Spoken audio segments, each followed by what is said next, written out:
My friends, let us come together for a moment of quiet recognition, not to add anything to ourselves, not to search for new doctrines or more spiritual techniques, but simply to rest in an awareness that has been present since before we formed the first thought about God.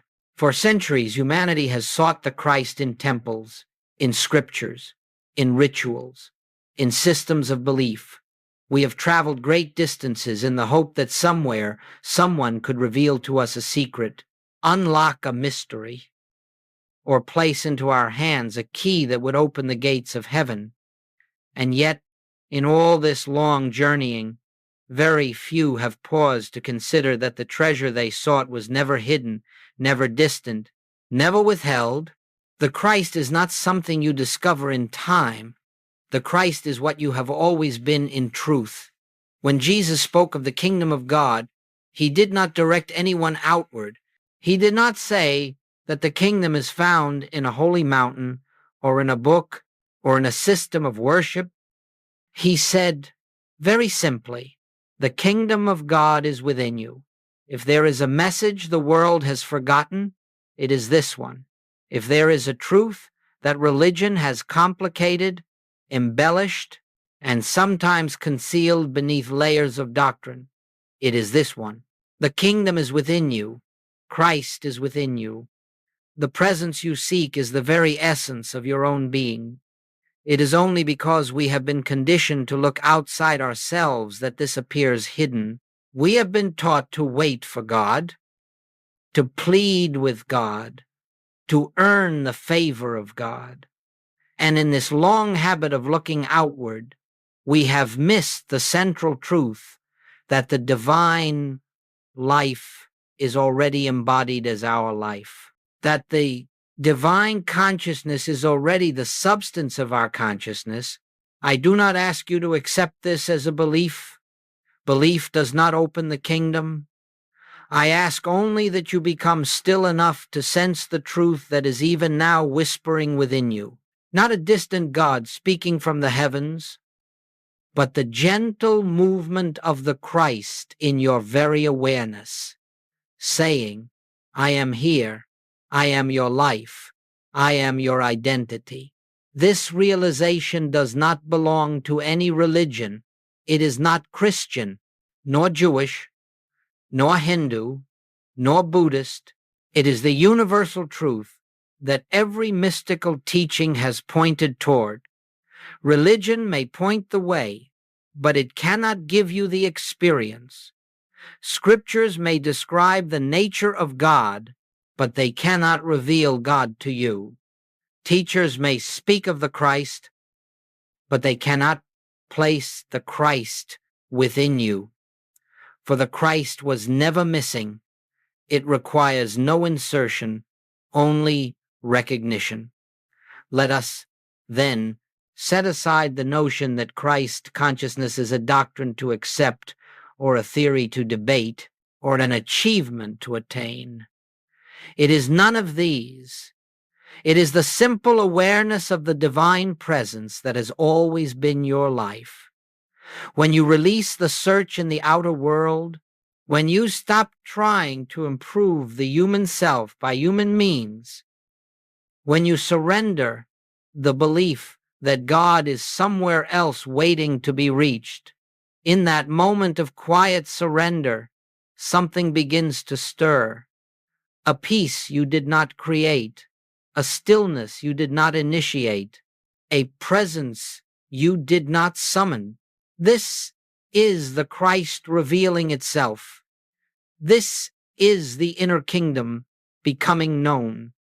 We stand together today not to gather more spiritual ideas, but to lay them aside, not to strengthen the personal sense of self, but to watch it gently dissolve in the realization of a deeper identity, not to form yet another spiritual path, but to step into the truth that has been present long before paths were named. Christ consciousness does not begin with belief.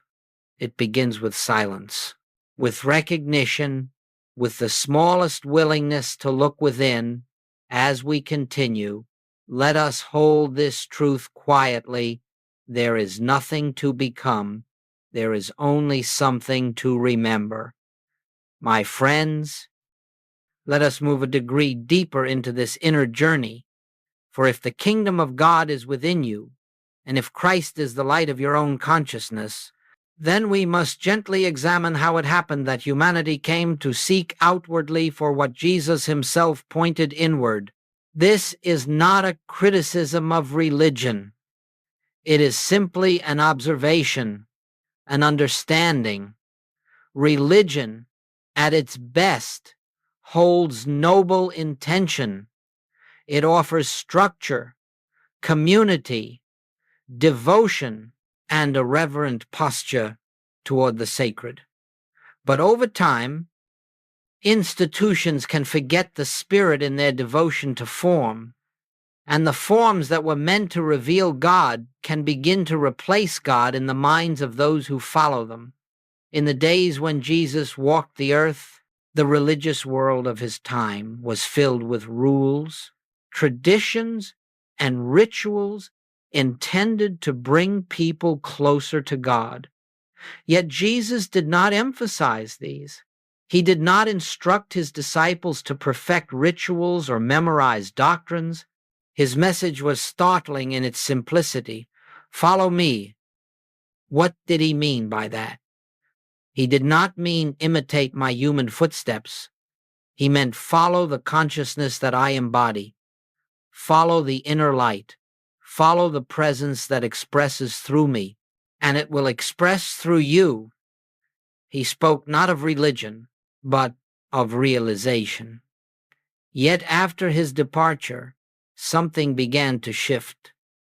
Instead of recognizing that the Christ he revealed was the universal presence within all, many began to worship the person and forget the principle. They began to revere the messenger and lose sight of the message. And once again, God became distant, separate, something to be reached, something to be obtained. This, my friends, is the great misunderstanding. When Jesus spoke of the Father, he was not speaking of a deity far removed from the world, sitting upon a throne of judgment. He spoke of an indwelling presence, an infinite intelligence that lived as his very being. The Father within me, he doeth the works. How could religion hear this and yet continue to teach a God outside the individual? And yet, through centuries of repetition, the outer God became the dominant image. Jesus spoke of spirit, but religion offered us form. Jesus spoke of inner realization, but religion offered us belief. Jesus spoke of oneness, but religion often taught separation. And because humanity did not understand the simplicity of his teaching, we began to strive, we began to feel unworthy, we began to imagine that God must be persuaded, pleased, convinced. We began to pray upward instead of inward. We began to look to religious authorities to tell us what God requires, instead of listening to the still small voice already speaking within our own hearts. This is not to condemn religion, but to clarify the path back to truth. For Jesus never required membership. He never insisted on dogma. He never instructed anyone to place intermediaries between themselves and God. He taught the absolute opposite. Call no man on earth your father, for one is your Father.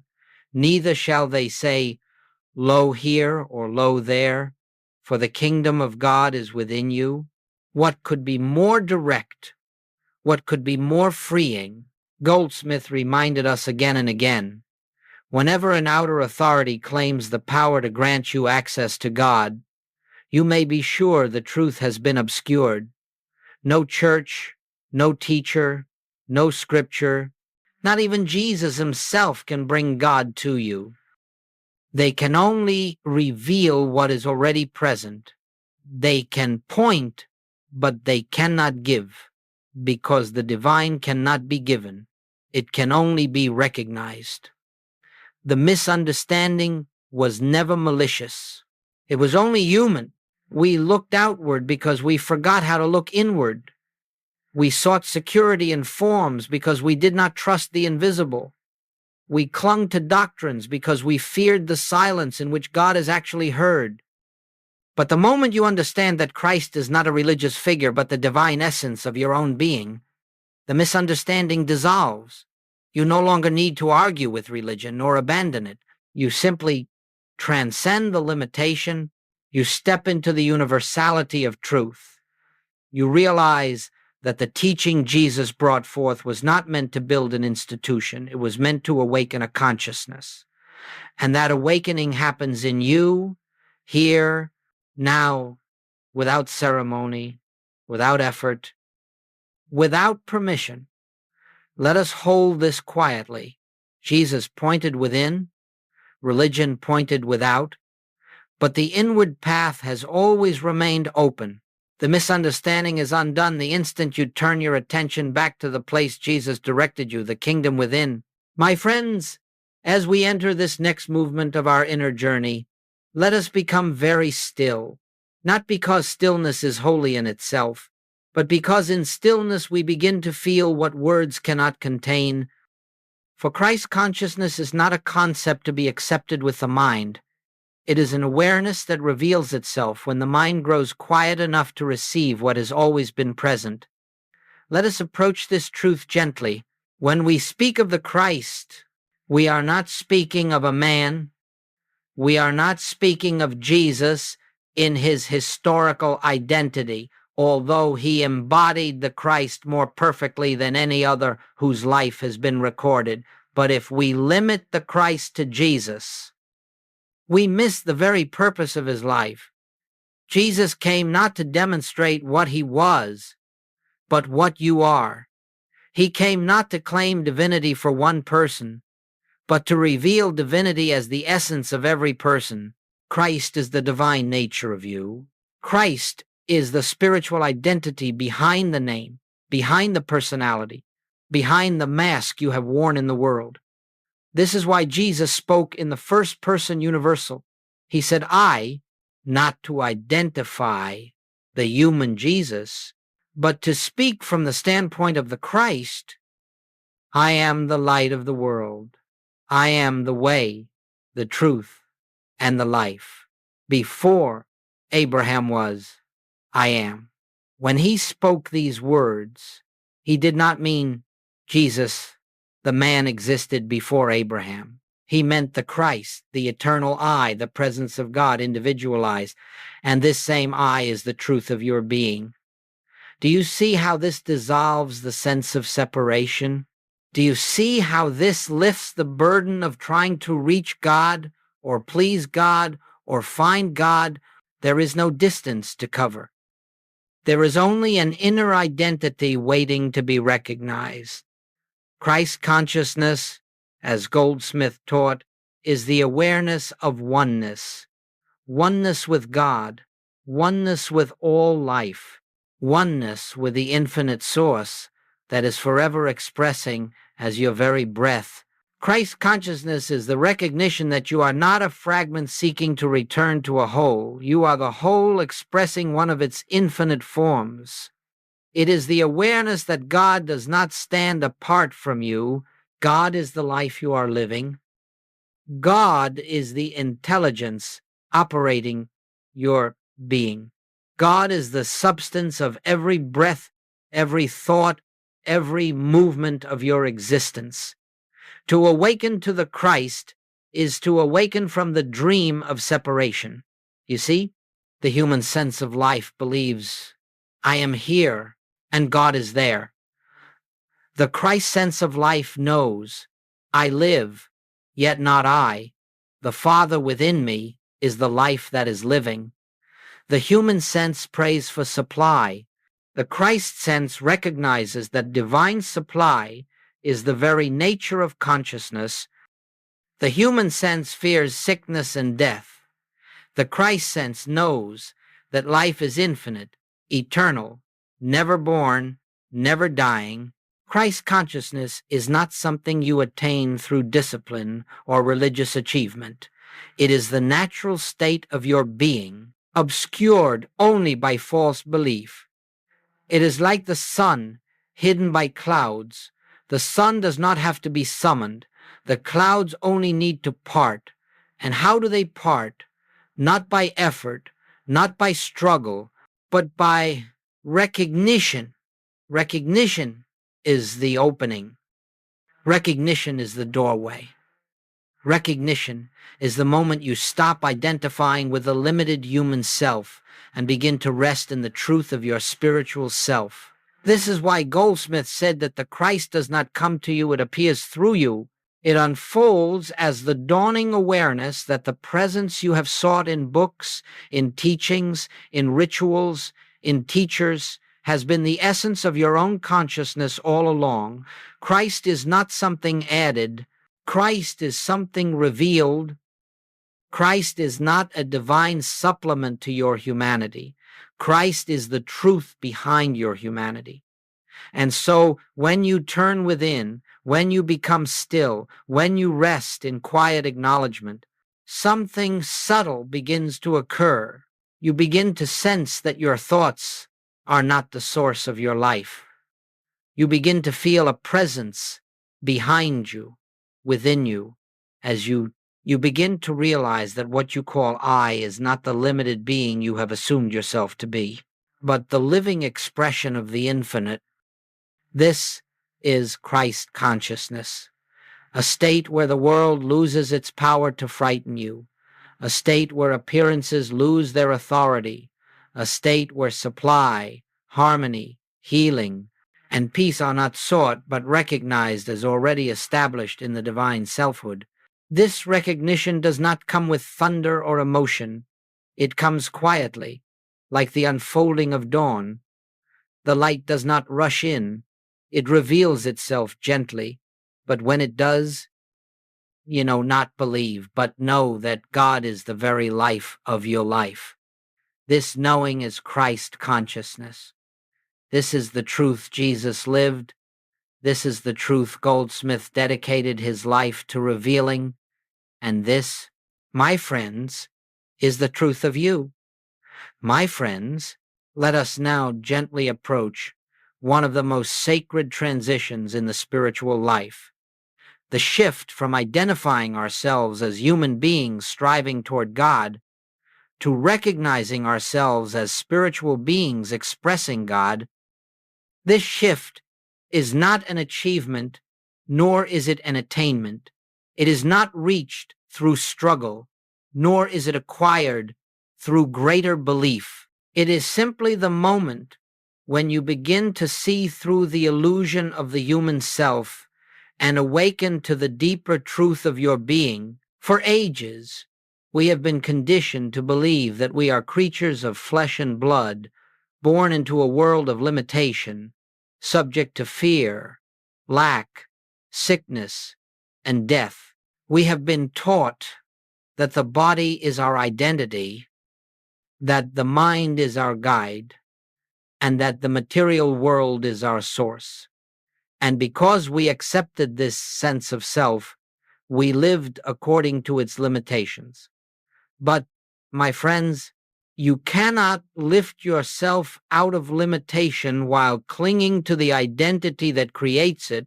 You cannot experience the freedom of the spirit while insisting that you are first and foremost a human personality. And so, the beginning of liberation, the doorway to Christ consciousness, is the recognition that your human identity has never been your true identity. The human self is not the truth of you.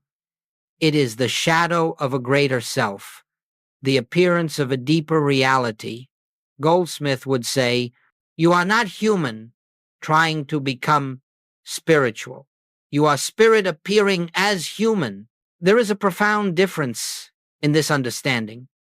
When you believe you are human striving upward toward God, you will always feel unworthy, incomplete, and separate. You will pray to God as if God is elsewhere. You will try to fix your challenges as though life is happening to you rather than through you. But the moment you glimpse that your true identity is spiritual, that the life you call I is God expressing as individual being, everything changes. You no longer pray for God to come to you. You recognize that God has been your very essence since the beginning. You no longer fight appearances. You see them as passing shadows, powerless to touch the reality of your being. You no longer measure yourself by success, failure, age, or circumstance. Your worth is derived from the divine nature itself. This is the shift. It is not dramatic. It is not accompanied by emotional fireworks. It is subtle, gentle, like waking from a dream. You look at the world, and suddenly you sense that it is not operating by material laws alone.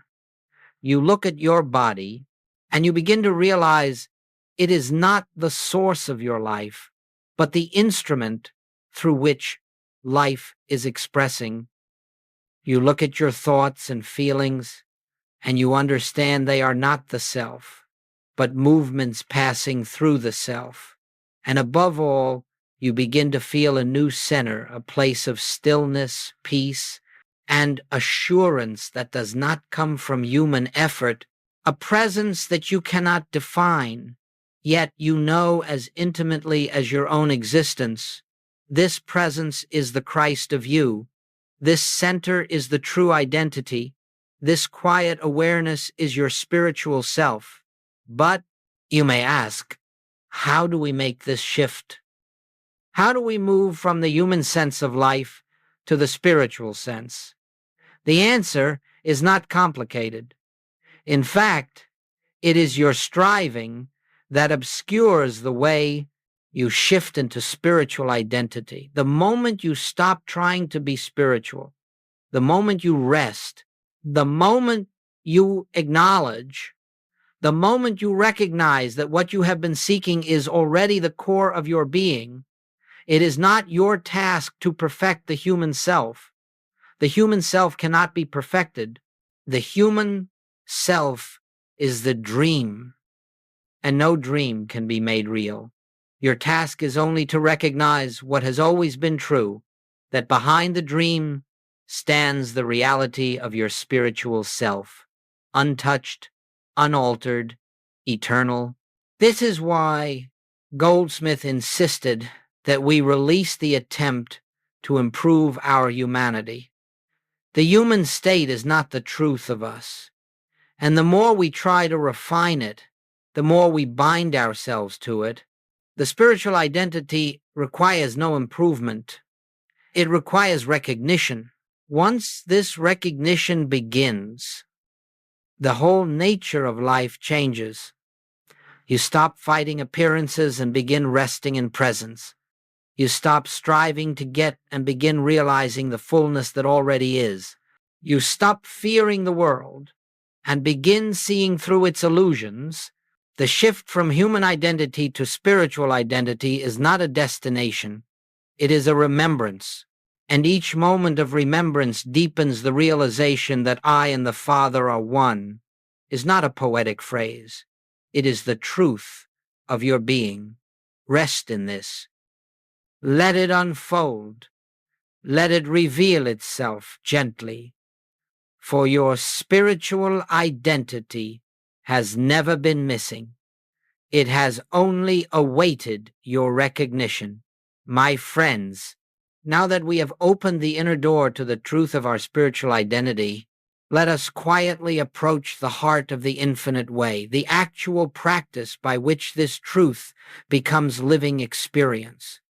Not a technique, not a ritual, not a method to manipulate God or the universe, but the simple act of recognition.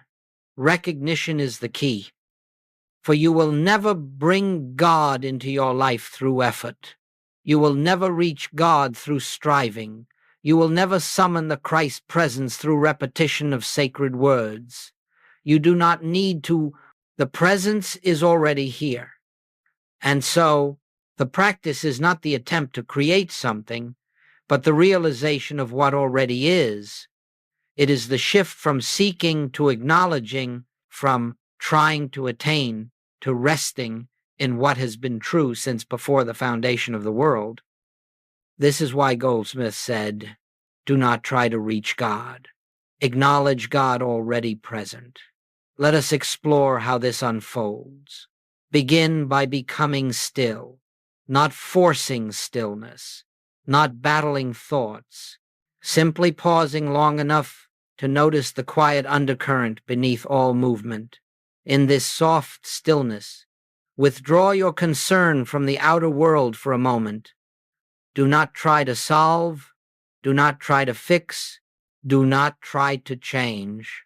The world of appearances will continue its movements, but you do not need to follow it right now. Turn inward, not to find something, but to become aware of the presence that has been here all along.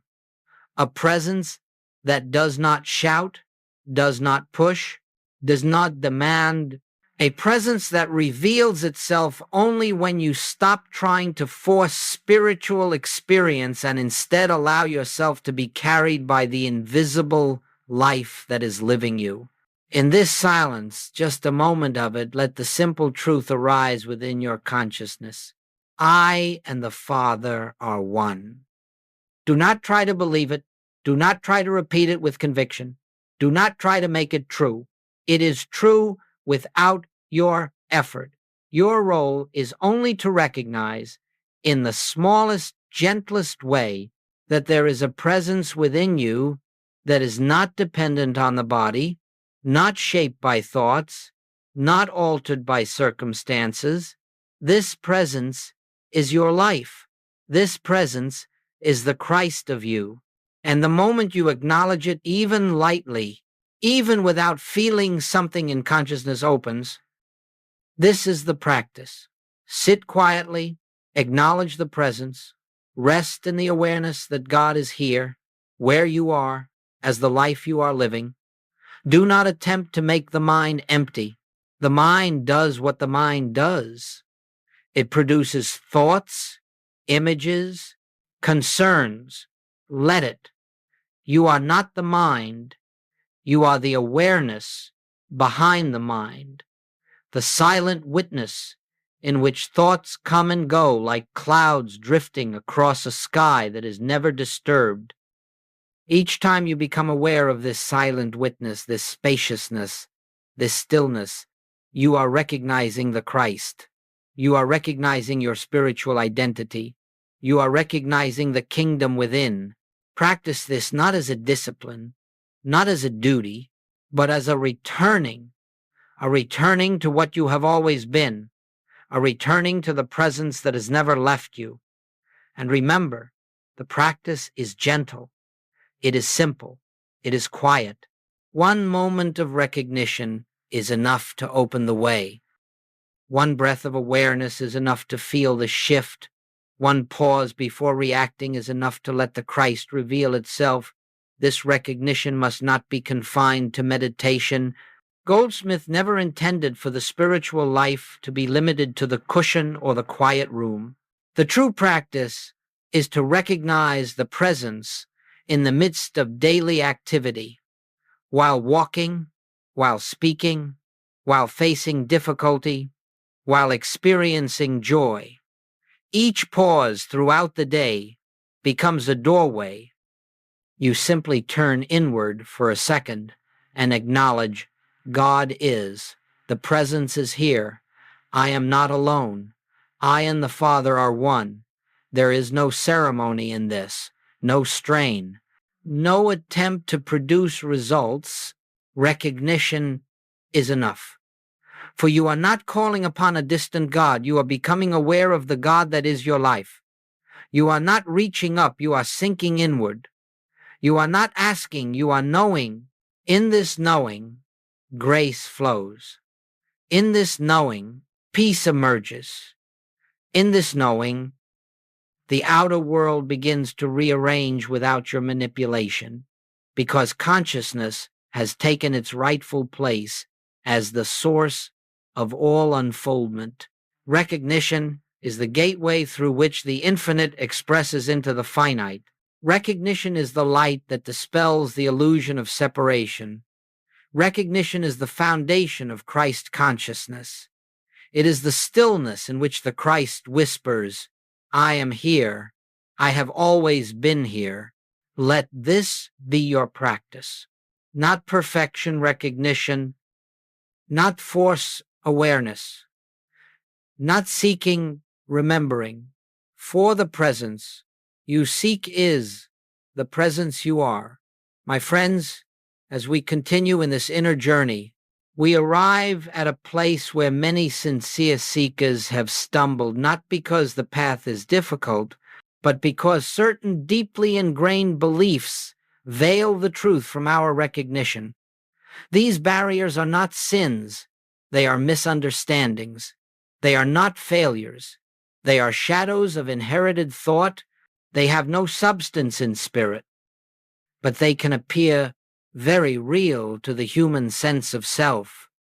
Let us gently bring these barriers into the light, not to wrestle with them, but to see through them.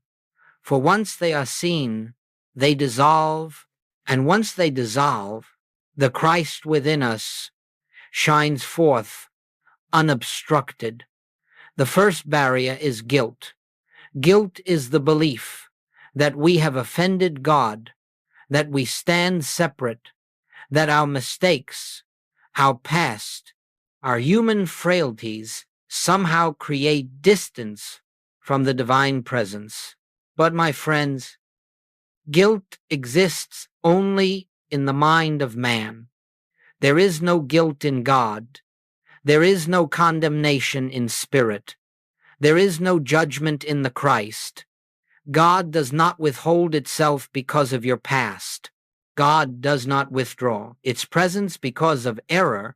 God does not diminish its love because of human imperfection. It is only the human mind that imagines such things. The spiritual truth is this: your mistakes do not define you, your spirit does. And the spirit of you is untouched, unaltered, unbroken, unchanged. The Christ within you has never sinned, never fallen, never wandered. It remains whole, pure, radiant. And it is this Christ that is your identity. Guilt dissolves in the presence of this realization, not through effort, not through penance, not through trying to be better, but through the simple acknowledgement that Spirit has never accused you, and therefore you are free. The second barrier is unworthiness. This is the belief that spiritual awakening is reserved for the advanced, the holy, the disciplined, the chosen.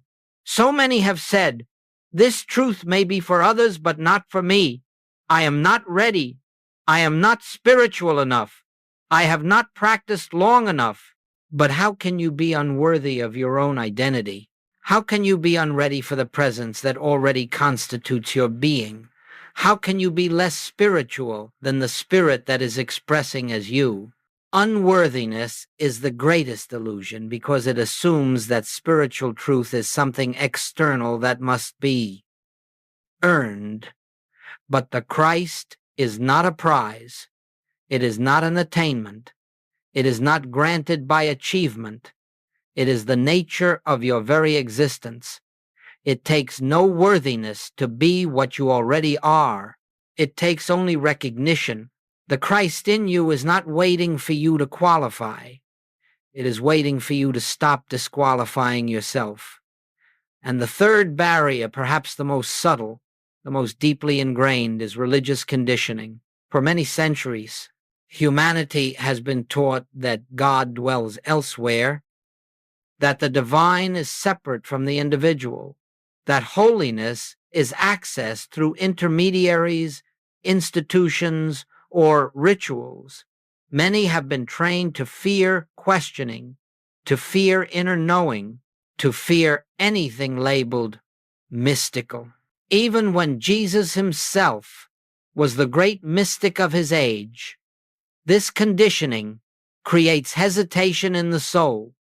It whispers, "Be careful." It warns, "This is too bold." It suggests, "You must go through proper channels." Yet the moment you turn within, you discover a presence that needs no permission, a presence that speaks in silence, not in dogma, a presence that reveals rather than instructs, a presence that is the very fulfillment of everything religion was meant to point toward. Let us understand this clearly. Religion can be a beautiful stepping stone, but it cannot replace revelation. Scripture can guide you, but it cannot take the place of experience. Teachers can point you inward, but they cannot see for you. The Christ is not reached through belief systems. The Christ is revealed through the silence of your own soul. And so these three barriers, guilt, unworthiness, conditioning, begin to fall away when you realize that none of them have any foundation in spirit. They do not exist in the kingdom within you. They exist only in the human mind, the personal sense of self, the accumulated memory of collective belief. You do not remove these barriers. You awaken from them. And recognition is the awakening. As you rest in the awareness of the presence, as you quietly acknowledge, "I and the Father are one," these shadows lose their reality, they lose their authority, they lose their influence, and you begin to stand not as a human being trying to become spiritual, but as a spiritual being, remembering the truth of your own eternal identity. The Christ in you has never been guilty. The Christ in you has never felt unworthy. The Christ in you has never been shaped by human teaching. The Christ in you merely waits for your recognition. Let this recognition dissolve whatever has obscured your vision. Let it clear away the mist. Let it reveal the inner light that has always been shining. For once these barriers fall, even slightly, the path into the kingdom becomes clear, effortless, inevitable. My friends, now that we have recognized the barriers that obscure the inner light, let us gently turn to the living of this truth, not in seclusion, not in monasteries, not in moments set apart from life, but in the midst of our daily activity. For the spiritual life is not lived apart from the world, it is lived through the world. Christ consciousness does not draw us away from life, it illumines life. The presence we discover in meditation is not meant to be left in the silence. It is meant to be carried into every encounter, every circumstance, every breath of ordinary existence. Joel Goldsmith always insisted that truth must be practiced, not as effort, but as remembrance, not as discipline, but as awareness, not as something we add, but as something we allow. And so, let us explore how this inner awareness can become the living center of our daily life. The first practice is the pause before reaction. In the human sense of self, we meet life with immediate responses: fear, judgment, worry, planning, resistance. But when you have tasted the inner presence, even faintly, you begin to recognize that you do not need to be governed by these automatic impulses. When a challenge appears, a bill, a conflict, a symptom, a disappointment, do not react instantly. Do not rush into human planning or mental struggle. Simply pause, even for one breath, and turn inward. In that pause, quietly acknowledge the truth. God is here. The presence is the only power. I and the Father are one. This single moment opens the door for grace to act before the human mind interferes. You see, The world teaches us to meet appearances with effort, but Christ consciousness meets appearances with recognition. And in that recognition, the appearance begins to lose its power. It no longer dictates your state. You remain centered in the presence that goes before you and makes the way straight. The second practice is seeing the Christ in others. This may be the most transformative application of the entire teaching. When we look at others through the human sense, we see behavior, personality, flaws, history, and roles. And in seeing these, we unconsciously reinforce them in ourselves and in them. But Goldsmith taught a higher vision: see through the person to the Christ, see through the behavior to the divine identity. This does not mean condoning unkindness or ignoring actions. It means that when you meet another soul, you silently recognize that behind the mask of human personality stands the same divine presence that lives as you. In moments of conflict, silently acknowledge, I behold the Christ of you. Your true identity is the same presence that lives in me. And something begins to shift, the energy changes, the reaction softens, and even if the other does not consciously realize it, your recognition awakens something within them. Grace meets grace, light meets light. Consciousness responds to consciousness. The third practice is listening instead of forcing. In daily life, the human mind rushes to solve, to plan, to choose, to direct, but Christ's consciousness listens. It waits. It allows guidance to rise from within rather than from fear or habit. When you face decisions, whether small or significant, become still and listen. You are not listening to an external voice. You are listening to the deep intelligence of the presence that knows your path better than your intellect ever could. In this listening, you discover that life becomes simpler, choices become clear. You take the next step not out of anxiety, but out of inner assurance, and you begin to realize that you are not living your life alone. Life is living itself through you. The fourth practice is resting in the truth of supply. In human sense, supply is something to chase, to earn, to secure. But in Christ consciousness, supply is not external. It is a function of spiritual identity. It flows from the recognition that consciousness is the source of all good. When lack appears, do not fight it. Do not fear it.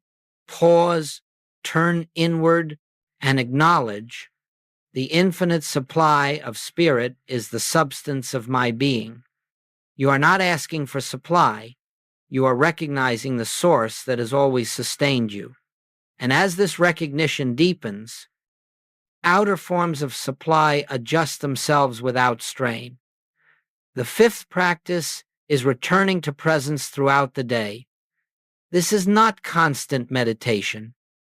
It is a subtle remembering, a gentle returning, a quiet acknowledgement that the divine presence is with you as you, in every moment. Set no rigid schedule. Let the remembrance be spontaneous. Let it arise naturally. Each time a moment of stillness is felt, each time a breath brings you inward, simply acknowledge the Christ is here. All is well. God is the life I am living. These brief recognitions, 5 seconds, 10 seconds, gradually become a continuous awareness, and this awareness becomes the atmosphere around you, the foundation beneath you, the peace within you. In this way, Christ consciousness becomes not a state visited occasionally, but a way of being, not an experience sought, but a presence recognized, not a spiritual practice, but the very substance of your life. This is the practical application of truth. This is the infinite way lived moment by moment. This is how the kingdom within becomes the kingdom expressed. My friends, when you begin to live from the kingdom within, not occasionally, not as an idea, but as the silent foundation beneath every breath, something subtle yet profound begins to occur. The world you once feared loses its authority. The circumstances that once dictated your emotions no longer hold power. Life begins to unfold not from the outside in, but from the inside out. This change is not the result of effort. It is the fruit of recognition. It is the evidence of a shift in identity. It is the natural consequence of living from the presence rather than from the personal self. Let us explore the nature of this fruit. The first fruit is peace that does not depend on circumstances. In the human sense of self, peace comes and goes. It appears when things are favorable and vanishes the moment appearances turn dark. But when you begin to live from the kingdom within, you discover a peace that is not created by the world and therefore cannot be destroyed by the world. This peace is not emotional calm. It is spiritual assurance. It is the quiet certainty that all is well, even when the senses report otherwise. It is the recognition that behind every appearance stands a divine order, an invisible harmony, a presence that never leaves you. This peace becomes your atmosphere. It becomes your identity. It becomes the place from which you live. The second fruit is freedom from fear. Fear is born of separation. Fear arises when you believe you are alone, vulnerable, unprotected. But once you recognize that the presence lives as your very being, fear begins to dissolve, not because you try to overcome it, but because you see through it. There is nothing to fear in a universe governed by one power. There is nothing to fear when you live from the source of all life. There is nothing to fear when the kingdom is within you. You move through the world with a new confidence, not human confidence, not willpower, but the quiet knowing that you are sustained by something greater than your personality, your plans, or your strength. The third fruit is a new relationship with supply. When you live from Christ consciousness, you no longer seek supply outside yourself. You understand that consciousness is the source of all form, money, opportunities, people, solutions. These become channels, not causes. They are expressions, not origins. And because you no longer fear losing the channels, you no longer cling to them. Because you no longer look to them as your source. You no longer burden them with expectation. And because you no longer operate from lack, supply begins to flow with greater ease. You discover that you are never without what you truly need because the source is never absent. You discover that the forms of supply may change, but the substance of supply is eternal. You discover that abundance is not something you achieve, it is something you recognize. The fourth fruit is healing, not always as the world defines it, but always as spirit intends it. When you live from the kingdom within, the body begins to respond to a different rhythm. Stress diminishes, tension releases. The natural intelligence of the body aligns with the harmony of the presence. Healing may appear in the form of physical restoration, or it may appear as peace, acceptance, or inner transformation, but always healing unfolds as the revelation of wholeness already present. You do not heal by fighting disease. You heal by recognizing the perfection of your spiritual identity. The body follows consciousness. The fifth fruit is transformation in relationships. Where once there were conflicts, you now find grace. Where once there were misunderstandings, you now find clarity. Where once there were demands, you now find compassion. Not because you have changed others, but because you have changed the place from which you see them, you now meet others from the Christ within you, and this recognition calls forth the Christ within them. You become a presence of peace in every room you enter. You become a light in situations that once triggered reaction. You become a witness to the divine identity hidden beneath the human appearance. The sixth fruit is a sense of inner guidance. You no longer force decisions. You no longer rush to choose. You no longer wrench solutions out of fear. Instead, you listen, and the guidance comes. Sometimes as a quiet intuition, sometimes as a shift in feeling, sometimes as the simple sense of the next right step. The more you trust this inner direction, the more clearly it speaks. You begin to live not by human will, but by divine unfoldment. Life becomes orchestrated from within. Paths open without strain. Opportunities arise without forcing. Situations resolve without manipulation. This is the fruit of recognition. And finally, the seventh fruit, the greatest of them all, is a new sense of self. You no longer see yourself as a limited, struggling, fearful human identity trying to reach God. You recognize yourself as the very expression of the divine presence. Quietly, silently, humbly, I live, yet not I. The Christ lives me. And from this recognition arises a life of grace, a life of inner freedom, a life of deep, unshakable fulfillment, not because the outer world changed first, but because you changed your center, not because you achieved spirituality, but because you recognized spirit, not because God came to you, but because you came home to God within you. This is the life that begins when you live from the kingdom. This is the life that unfolds through Christ consciousness. This is the life that cannot be touched by the fluctuations of the world. My beloved friends, as we come quietly to the close of this time together, let us remember that nothing spoken here becomes real through memory alone. Truth becomes living only through recognition. Revelation becomes experience only through practice. Christ consciousness becomes life only through the gentle, daily turning within. There is no final attainment. There is no moment in which you can say, I have achieved.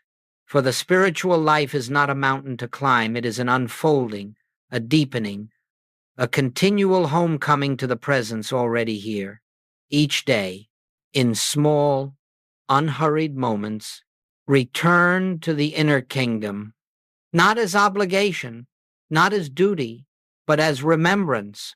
Take a breath and quietly acknowledge, God is here. The presence is my life.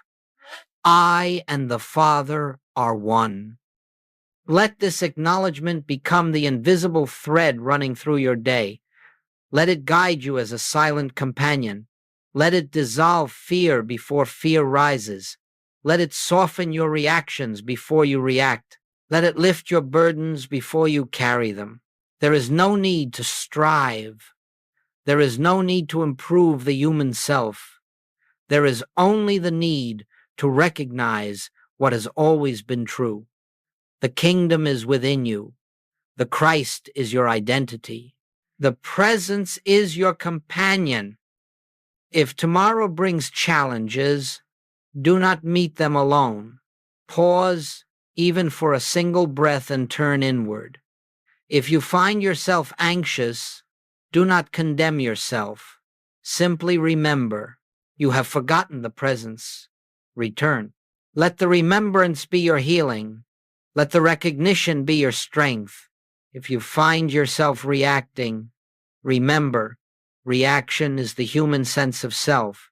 Recognition is the spiritual sense. Pause, turn, acknowledge the truth, and watch as the Christ consciousness displaces the human impulse. In this way, the spiritual life becomes natural, not something you add to your day, something that permeates your day, not something you strive to maintain, something you quietly remember. You will discover that the more you return to the inner kingdom, the more the outer world aligns without your manipulation. The more you acknowledge the presence, the more harmony appears without effort. The more you rest in your spiritual identity, the more life unfolds according to divine order rather than personal struggle. This is grace. This is the fruit of living from within. This is the infinite way. And so, let us end as we began in silence. For in silence, the Christ speaks. In silence, the presence reveals. In silence, we discover that the journey we thought we were undertaking is already complete. The kingdom has never been far. It is closer than breath, closer than thought, closer than the sense of I. And every time you turn within, you return home. Let this awareness accompany you now. Let it sustain you. Let it live you. And may the quiet recognition of the presence be the light before your path, the peace within your heart, and the truth that guides you in every moment. Blessings, my friends. Rest in the kingdom, live from the kingdom, recognize the kingdom, for it is here, it is now, it is you.